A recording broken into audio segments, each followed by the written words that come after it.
ដឹងគេមានសង្សារតែខ្ញុំលួចស្រឡាញ់អារម្មណ៍ទៅរៀបរយកុំភ្លេច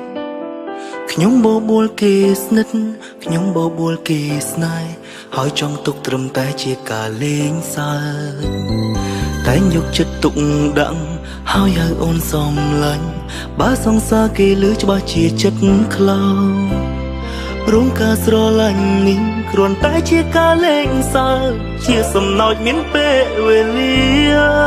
ខ្ញុំបបួលគេថាស្រឡាញ់គ្នាធ្វើជាស្នេហ៍មិនពិតគ្រាន់តែបំពេញចិត្តមានមួយគ្រាតែពេលបានគេនៅក្បែរបាត់គេចិត្តរងាតែនឹកទៀមទារកគេគ្មានស្បាយពេលដឹងគេនៅចិត្តសង្សារគេ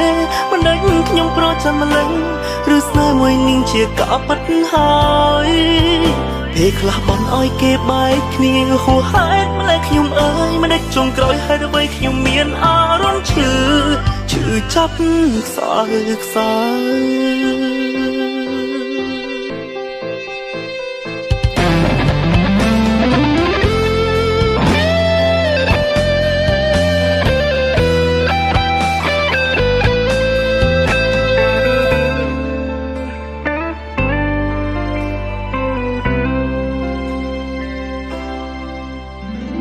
ដឹងគេមានសង្សារតែខ្ញុំលួចស្រឡាញ់អារម្មណ៍ទៅរៀបរយកុំភ្លេចខ្ញុំបបួលគេស្និទ្ធខ្ញុំបបួលគេស្នេហ៍ហើយចង់ទុកត្រឹមតែជាការលេងសើចតែយកចិត្តទុកដាក់ហើយហៅអូនសំឡាញ់បើសង្សារគេលឺច្បាស់ជាចិត្តខ្លោរងការស្រឡាញ់នេះគ្រាន់តែជាការលេងសើចជាសំណោចមានពេលវេលាខ្ញុំបបួលគេថាស្រឡាញ់គ្នាធ្វើជាស្នេហ៍មិនពិតគ្រាន់តែបំពេញចិត្តមានមួយគ្រា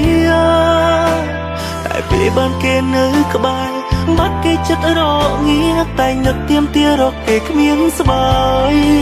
ពេលដឹងគេនៅចិត្តសង្សារគេមិនដឹងខ្ញុំប្រចាំម្លេះឬស្នេហ៍មួយនាងជាកបិតហើយ